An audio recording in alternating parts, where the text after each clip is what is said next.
central Ukraine. It's mid-October and it's the peak Sika rut. But we're also in the hunting area where a Taiga client harvested the new free-range #1 all-time SCI Manchurian Sika just last year, almost to the day. So I can't deny that we're all excited. I'm here with my buddy Josh and my buddy Mike, and the three of us are looking for big stags. It's physically, the terrain's not that challenging, but it's just really dense. We're gonna be thick into the deer. They're gonna be in large groups, lots of hinds, lots of eyes, satellite bulls. These Sika are like oversized, they're just monstrous. They're a really vocal, aggressive, diurnal, social deer, and absolutely gorgeous. These Sika were introduced roughly in the 1920s from Manchuria, far eastern Russia, kind of around the North Korean border. So it's just sort of like a special, mystical, elusive deer that not a lot of people get the opportunity to hunt in their lifetime. The area has a lot of historical significance dating back over 1,000 years, but more recently, 2 great battles in World War II were fought right here. And already driving in, we were seeing overgrown artillery craters and trench and bunker complexes. So you have to kind of respectfully navigate this landscape, appreciating that the unmarked tombs of many young Russian and German men are just beneath your feet. All the evidence of the war has just been overgrown, but it's all still here. It really hasn't been changed. So in addition to the excitement of pursuing these beautiful Sika stags, there's also the humbling kind of appreciation of what happened on this very same ground. And so when you put all that kind of stuff together, it's just an emotionally charged experience. And so I'm really pumped to be here with great friends, and let's see if we can make it happen, so stick with us.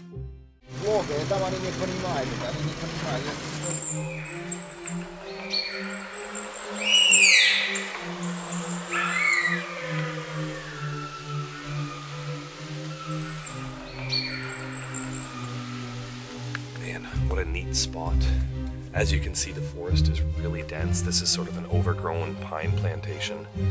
And physically, the terrain here isn't difficult, but there's just so much underbrush, twigs everywhere, that actually seeing the Sika before they see you is the challenge, and you just have to move so slowly in glass the whole time. But it's really unique because, you know, this area concentrates these stags during the rut. They pretty much migrate, like mini migrations from the surrounding area, and they pool up here for just a few weeks in October.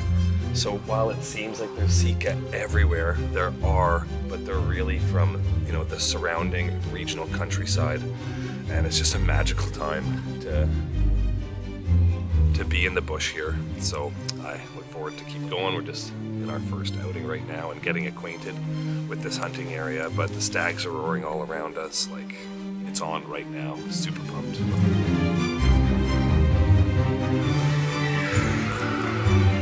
Come on. It's coming right at us.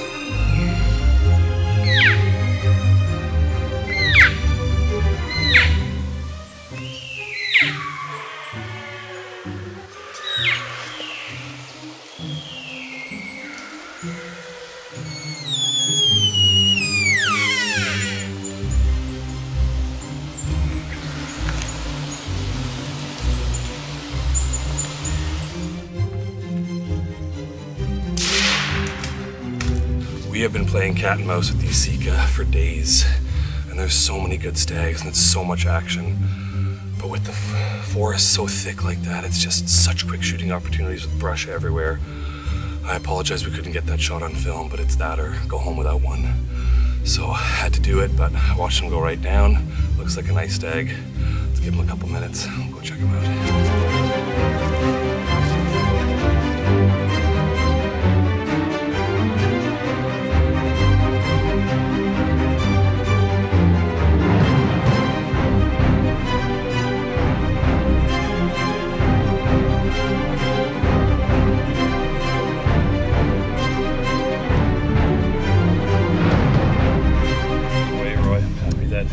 We did this again. Stag. We did it again.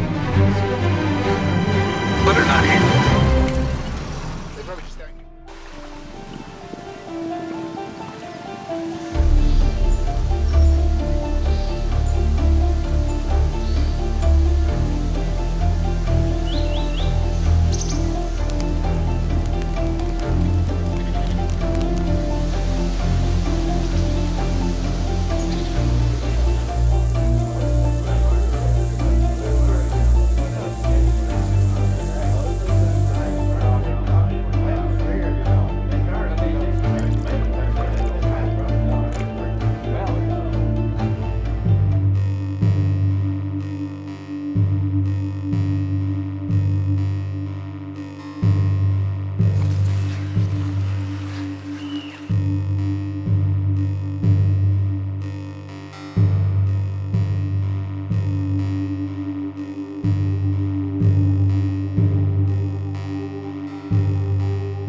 So we just shot across here, 150 yards. The stag was on the other side through there. We found a hole through the bushes.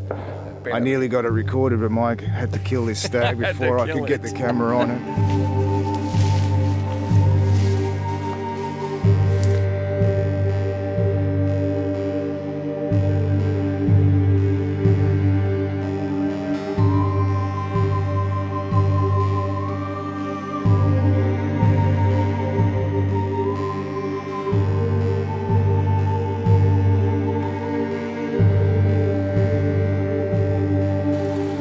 First morning, we're driving in, we see a beautiful stag running across the way there, chasing some hinds.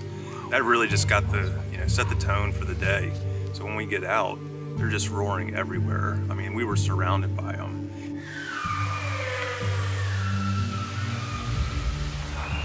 He's coming, he's coming. Here we go, another stag coming.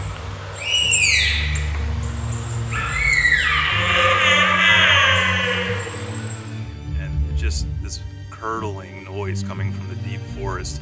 I mean, if that doesn't get you excited, I don't know what will.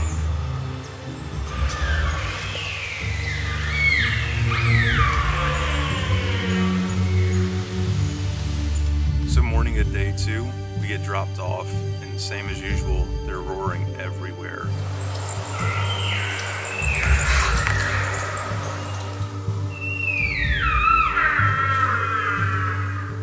My guide and I pick one. We think it's a good one. It has a deep bellow, and off we go. You know, on our way, we're seeing other stags. We get on 3 or 4 before the one that I actually ended up taking. And they're fighting with each other. They're rubbing their antlers. They're wallowing everywhere.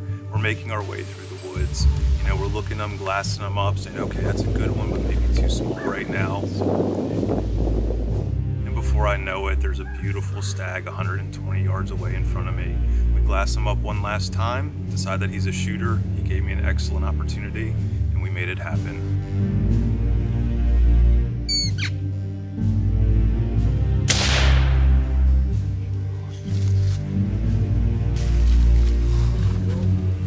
Yes. So growing up in Maryland with my dad, we're both bow hunters, and chasing Sika on the eastern shore became a yearly event for us. The fun part about all this is that those deer are relatively small, 3x3s, maybe 100 pounds. And these Manchurians that we're going after, my God, they're 3, 4, 5 times as big. If you're a deer enthusiast, especially a Sika deer enthusiast, this is a must-come-to destination.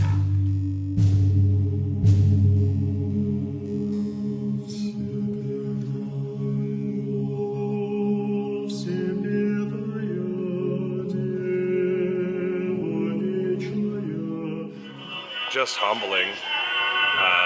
This hunt obviously is a lot more than just going hunting. Kiev is the destination city, and as you can see behind us, we're in the old ancient quarter, the Lavra, and it's full of monasteries and churches, and preserved from, you know, the 12th century.